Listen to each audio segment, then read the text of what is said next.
One of the most notable things from Xenoblade Chronicles 3 that I would like to note is how great the combat system is.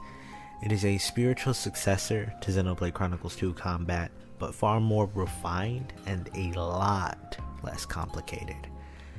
Nevertheless, I also feel that there are many elements of this combat that make it more accessible to everyone. I played the first Xenoblade game. I wasn't really sure what debuffs were. All I mainly knew was break, topple, daze, and that's about it.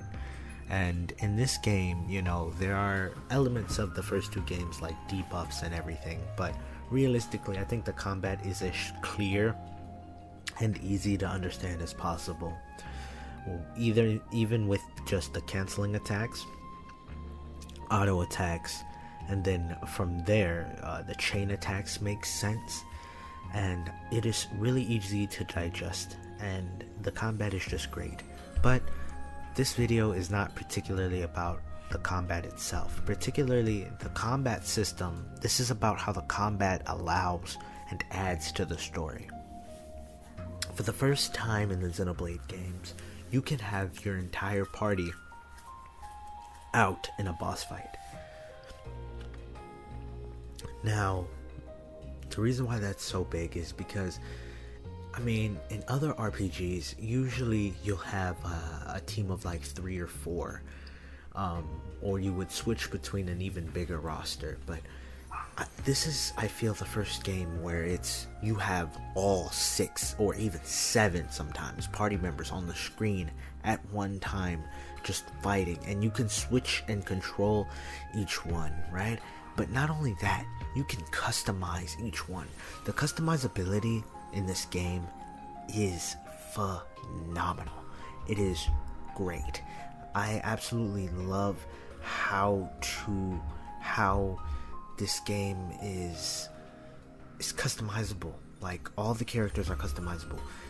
Even though you could customize Rex and Shulk and I guess Dunmet. Well, I feel like in Xenoblade 1 there wasn't really any customizability when it came to arts. You had arts you could customize, but realistically there was an ideal amount.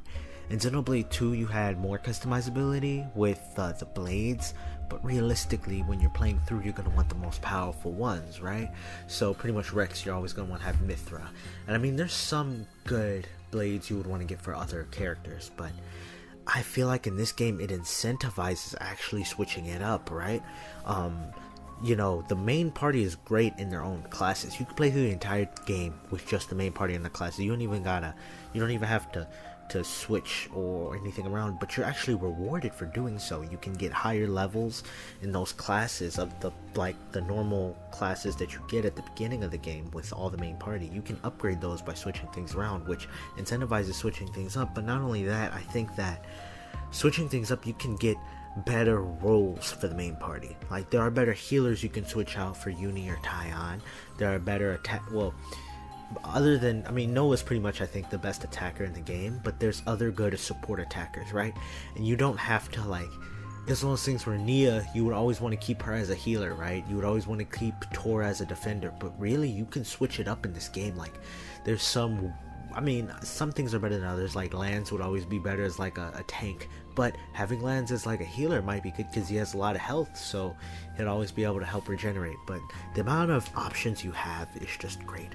But going back into the story, what this adds is it really adds meaning to the boss battles.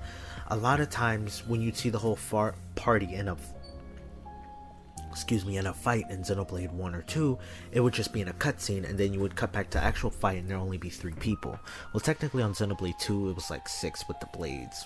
Well, you could have more than one blade, but regardless, you were limited to the amount you could have on the screen.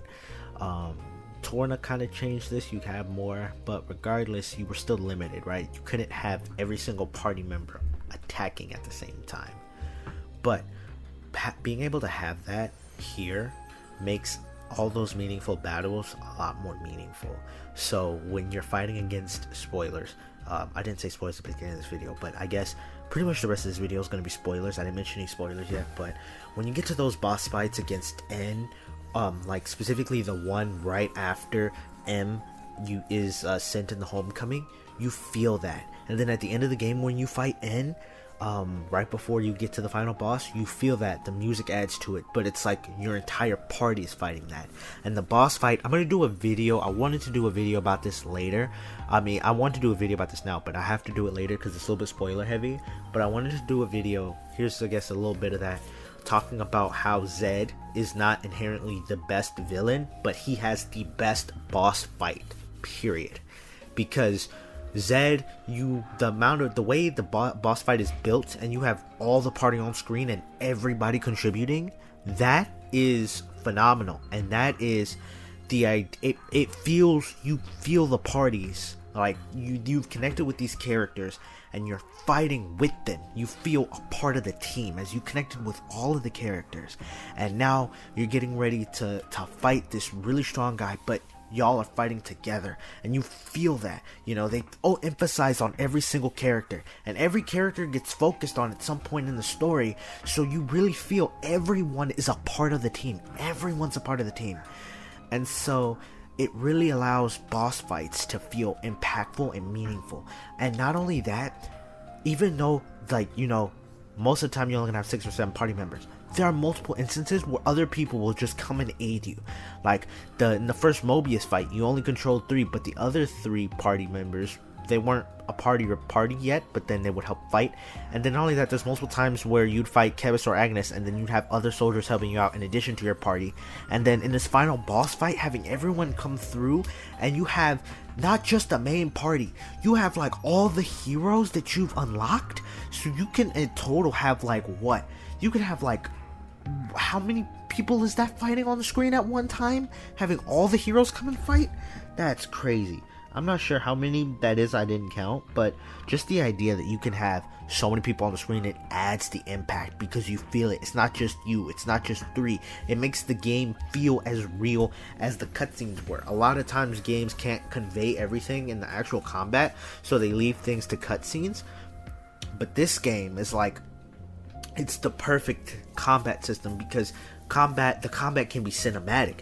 The combat can carry off directly from a scene. Like, you don't have to worry about, you know, have a little bit of waiting time between, you know, scene and the combat, having to wait a little bit. It is straight, it is clean, and, you know, it's accessible. And I think the combat really allows the story to be meaningful. I know I said this a lot, but I just wanted to stress I really enjoy the combat. Mainly because I struggled understanding the combat of the first 2, but this one I just got into it, and it really, there's a lot of things that will reward you, but it makes the story feel great.